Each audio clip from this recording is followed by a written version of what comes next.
Hello, it's Richard here. Just before the episode starts, a quick reminder that all the complete show notes for this episode, and every other episode for that matter, are sent out every week for free, and you can get a copy at thepublicrelationspodcast.com/subscribe, or just go to the website, thepublicrelationspodcast.com, and click the link for the newsletter. When you sign up to that, I also send out 2 articles from the PR manual instantly, one on how to write a press release that would have got me paying attention when I ran newsrooms, and the other on using artificial intelligence, AI, for public relations, and some of the things to watch out for.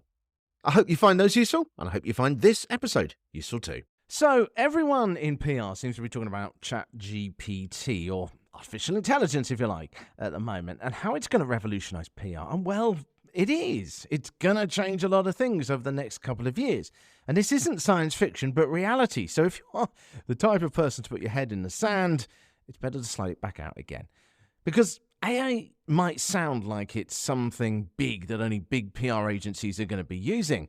But as you're about to hear in this episode, it's actually something that everyone can use, whether you're doing PR as a solopreneur in a small or medium-sized business, or of course in an agency. I'm already implementing some parts of it myself.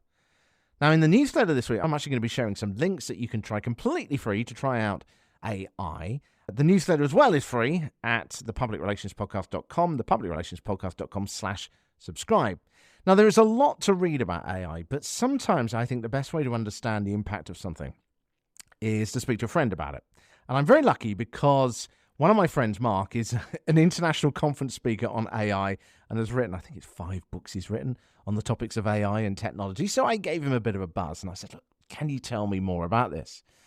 What I wanted to know in particular from Mark, though, was where AI is going over the next 2-3 years and how we're going to apply it in PR, what sort of implications it's going to have. There was a lot of very practical ideas in here, so what I've actually done, as I say, is I've condensed that down into a practical guide on what AI will mean for PR, and that's going to be in the newsletter, and it's already in the PR manual on the website as well. I'm going to run this in 2 parts. Part 1 today, we're going to cover what AI is, how it works, the limitations of it, why you are also not out of a job as a PR yet, if you use AI well, how to use it to speed up the work you do for free, and also the inevitable impact on crisis PR of AI. It's actually quite scary, but there are things you can do.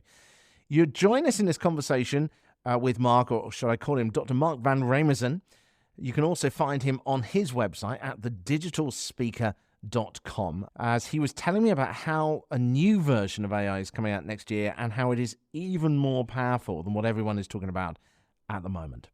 So it's a large language model that was released a couple of years ago by OpenAI. So now we've released GPT 3.5, which allowed me to write a book in 5 days, and a lot of other people doing really cool stuff with it. And the expectations is that they will release this year GPT 4, which will be like 1,000 times better. I think that's what the rumors are. It's incredible already, though, isn't it? Because I was playing it with it the other day, and I actually put in there questions to ask an AI expert about ChatGPT, and the questions weren't bad.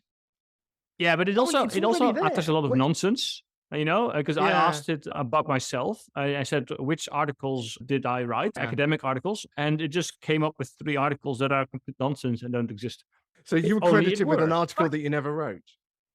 and it's credited with 3 academic articles that I never wrote. But it's trained on vast amounts of data from the internet up until 2021. So last year's data is not in there. So you can't ask it about anything from that was last year. So GPT-4 will obviously be different. But the fact that it was wrong, and the fact that it didn't use the data that is publicly accessible also already pre-2021, because my articles are on Google Scholar, my articles are on ResearchGate, my articles are on DOY.org. So it should be pretty easy for the tool to figure out which articles I've written. I guess that accuracy is, as you say, as it iterates, it's going to get more and more accurate, isn't it? That's what I think. GPT-3 is 175 billion parameters. Apparently, GPT-4 is 100 trillion parameters, and it is going to be a lot more accurate. Well, let's talk about it from a PR perspective, because a lot of PRs are talking about the fact of, well, we can start writing articles, we can start writing press releases automatically. And some of the examples that I've seen online actually seem quite good. Some of them are less quality. Do you think that's the main use for PR people in public relations? Well, the way I look at it, it's an advanced tool, and advanced tools need to be used with care. And I don't think we should use just ChatGPT. With anything, AI beats humans, but humans augmented with AI beats AI. So the combination of human intelligence and AI is the most powerful. So I think you should use this tool to spur your creativity. To if you're stuck to get an idea, whether you're writing press releases, whether you're writing books, I mean, it speeds up our work. It gives us inspiration. They are looking for a company name, and it just put in some text about the company, and it gave me 30 different company names that I could never have come up with in such a short time frame. It's like there was a thing I was looking at the other day whereby you write most of your article and it finishes your article. And there's things like that. So I can just see in a busy PR newsroom or a busy PR office, when you're under pressure for time, you're just going to go, you know what, I'll make a few quick tweaks to it. That's wrong, that's wrong, that's wrong. And I'll just send it out. Well, that's possible. But what I also can imagine is that if you do, for example, interviews and you transcribe it with AI and then you ask it to summarize it, and you use that summary to get quotes or to find relevant pieces within the interview. And I think that's really interesting. And that's a fantastic use case because it will really speed up your work. But if we are going to rely on the tool just as is, which, as a side note, I did for my book. I didn't change anything in the book. I didn't write any words myself. It was all written by ChatGPT. You literally wrote your book with ChatGPT. Yes. What did you have to put in to get it to? You didn't just say, "Write me a book on this."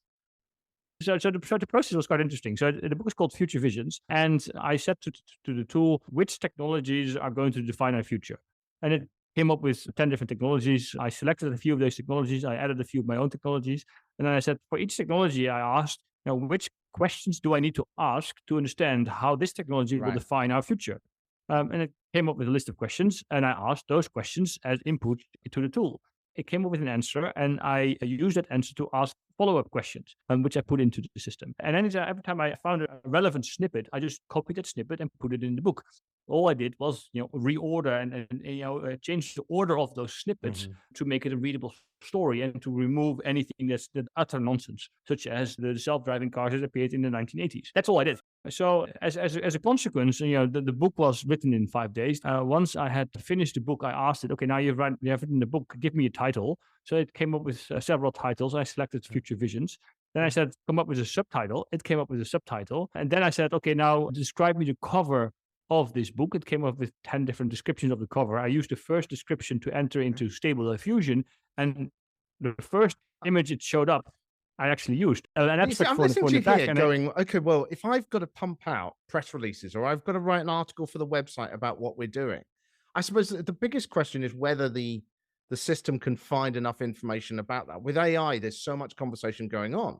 Yeah, but and I think that's also this is also where the weaknesses are of this technology is if I compare Future Visions with my books, The Step into the Metaverse, which was written by me, very well researched, 250 interviews. The quality difference is significant. It's a lot more flat. It's a lot more superficial. And A Step into the Metaverse is a story. It goes really in depth. It takes the reader into the book, and AI can't do that. So AI is giving us that baseline, isn't it? Yeah. And I think that's how we should look at it. Because if you want to write all your blog posts, all your PR, all your SEO articles with this tool, I don't think that would be very good. Besides, I don't think Google will really like that because probably Google will be able to, using watermarks, understand that the content has been written by AI and will punish you for that because it's low quality content.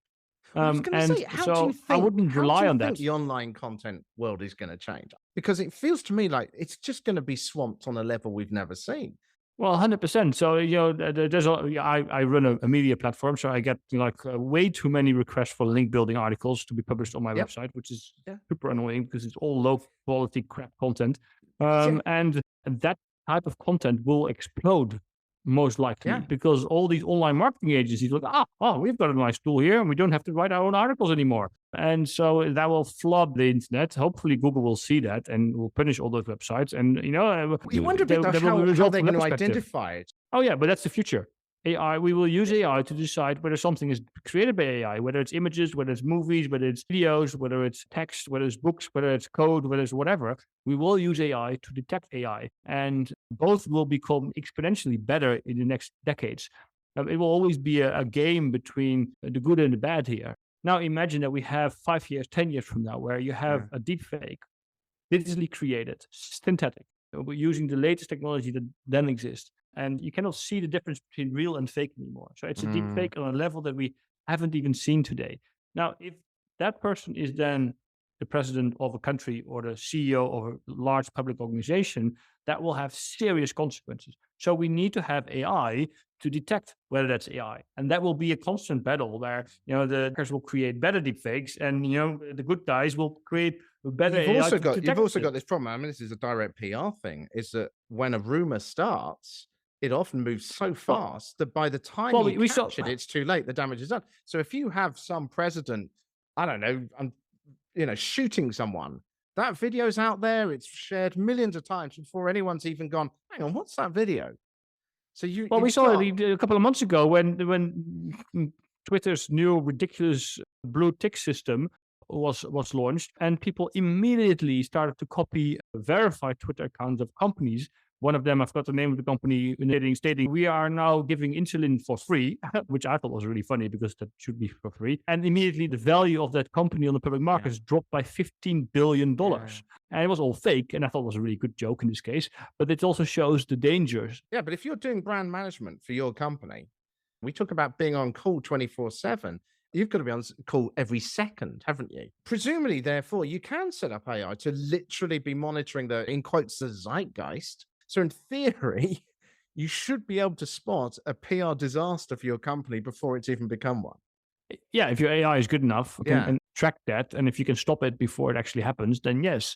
But that's quite challenging because a lot of the systems are still relatively slow.